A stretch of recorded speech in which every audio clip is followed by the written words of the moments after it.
नमस्कार दोस्तों, स्वागत है आप सभी का मेरे यूट्यूब चैनल पर। आज के इस वीडियो लेक्चर में मैंने टॉपिक लिया है टाइप्स ऑफ नेचुरल रिसोर्सेज यानी संसाधनों के प्रकार।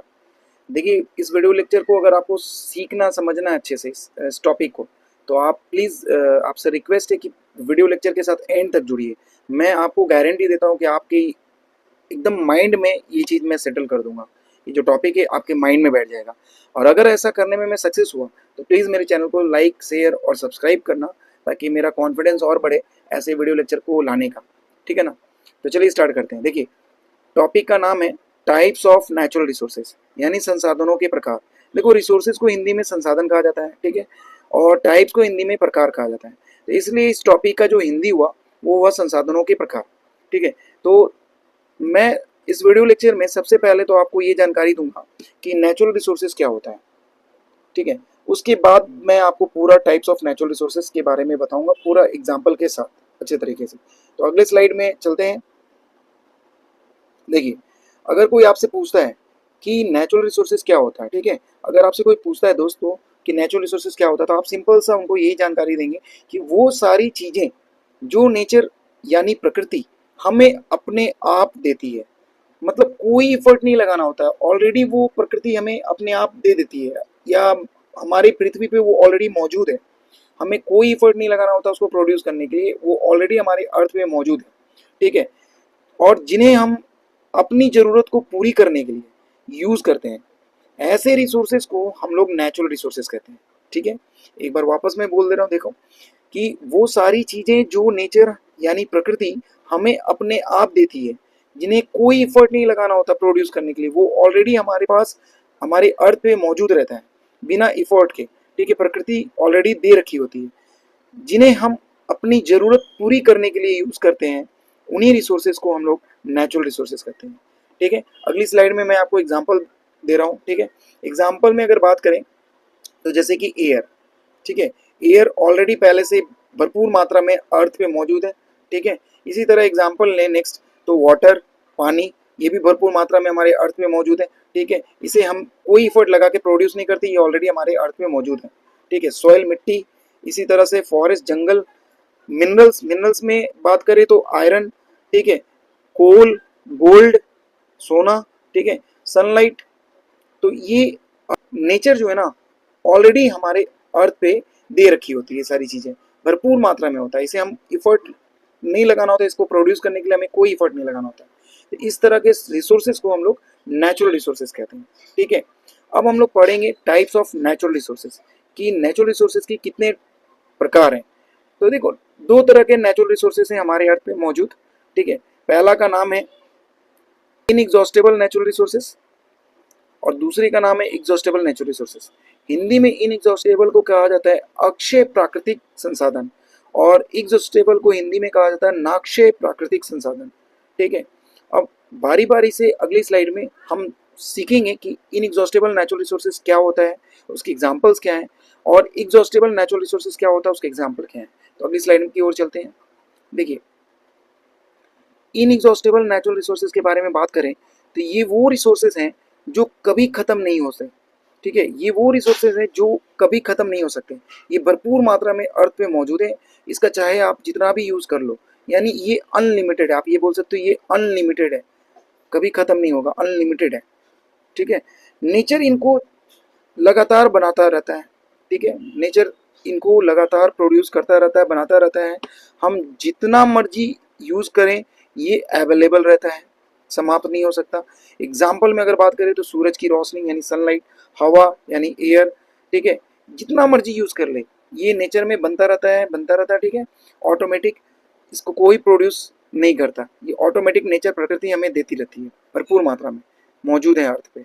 समुंदर का पानी, ठीक है, टाइडल एनर्जी। अब आपके दिमाग में घूमेगा कि टाइडल एनर्जी क्या होता है, तो अगली स्लाइड में मैं आपको टाइडल एनर्जी के बारे में समझाता हूँ।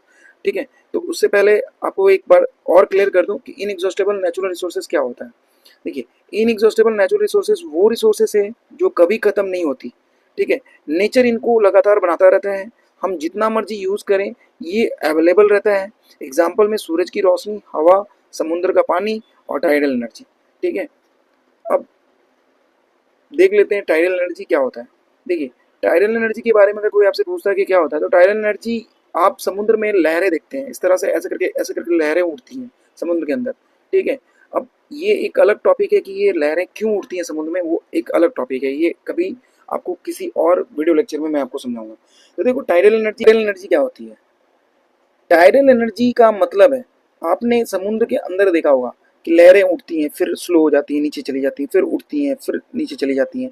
तो जब लहरें उठती हैं ना, इन्हें हाई टाइड कहा गया, और हाई टाइड को हिंदी में ही ज्वार कहा जाता है। और जब लहरें गिरती हैं, इन्हें लो टाइड कहा गया है, और इसी को हिंदी में भाटा कहा गया है। अब इस तरह से क्या होगा, ये जो लहरें उठ रही है, तो ये लहर में क्या उठ रहा है, पानी उठ रहा है। पानी का जो ये आना है, फिर नीचे चला जाना है, फिर आना है, ऐसे करके उठना है, फिर नीचे चल जाना है। तो ये इस ऐसे पानी का उठने और गिरने से एक ऊर्जा डेवलप होता है, उसको हम लोग हिंदी में ज्वारीय ऊर्जा कहते हैं, और इंग्लिश में ही टाइडल एनर्जी कहते हैं। अब एक बार इसको रीड करके आपको मैं बता देता हूँ। देखिए, टाइडल एनर्जी का मतलब है, समुद्र में जब ज्वार यानी हाई टाइड और भाटा यानी लो टाइड आता है, तो पानी का जो तेज आना जाना होता है, उससे जो एनर्जी मिलती है, उसी को हम लोग टाइडल एनर्जी कहते हैं, यानी ज्वारीय ऊर्जा कहते हैं। ठीक है, तो वो आपको ये टाइडल एनर्जी अच्छे से समझ में आ गया, और कोई भी अगर आपसे पूछेगा तो आप एक्सप्लेन करके समझा देना।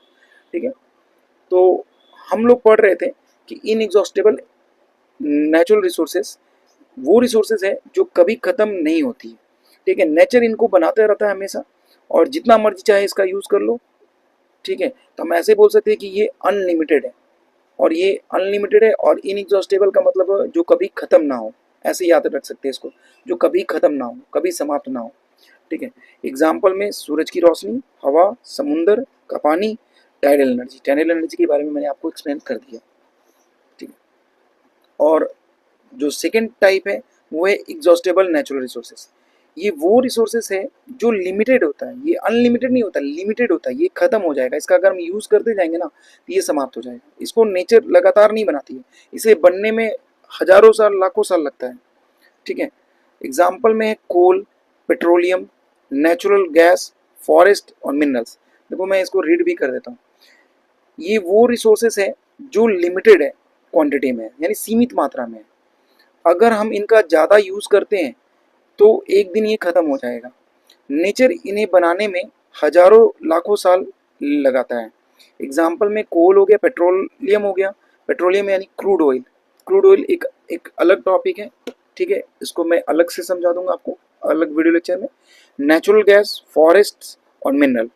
नेचुरल गैस भी एक अपने में अलग टॉपिक है, तो इसको अलग से वीडियो लेक्चर में मैं आपको समझा दूंगा। Forest, minerals. ठीक है, मिनरल्स मैंने आपको बता दिया था, आयरन, ठीक है, कोल, गोल्ड, ये सब। तो ये सब किस में आता है, एग्जॉस्टेबल नेचुरल रिसोर्सेज में आता है। ठीक है, ये लिमिटेड मात्रा में होता है, सीमित मात्रा में। ठीक है, इसका ज़्यादा यूज़ करेंगे तो ये एक दिन खत्म हो जाएगा। इसको नेचर लगातार नहीं बनाता है, इसको नेचर को बनाने में लाखों हजारों साल लगता है। तो इस तरह से आपको मैंने सारी टॉपिक क्लियर कर दी है। ठीक है, कि resources, types of natural resources topic था अपना, इसमें नेचुरल रिसोर्सेज क्या होता है वो बता दिया मैंने। ठीक है, और इसका एग्जांपल भी मैंने आपको बता दिया है। ठीक है, उसके बाद मैंने आपको टाइप्स ऑफ नेचुरल रिसोर्सेज भी समझा दिया, inexhaustible natural resources, tidal energy क्या होती है, फिर एग्जॉस्टेबल नेचुरल रिसोर्सेज बता दिया। ठीक है, तो होप आपको अगर ये वीडियो लेक्चर समझ में आया होगा, जैसा मैंने आपको प्रॉमिस किया था स्टार्टिंग में, मैंने पूरा किया। अगर आपको थोड़ा भी समझ में आया है तो प्लीज़ वीडियो को लाइक, शेयर और सब्सक्राइब करें, ताकि मुझे मोटिवेशन मिले अगला वीडियो लेक्चर लाने के लिए। ठीक है, थैंक यू।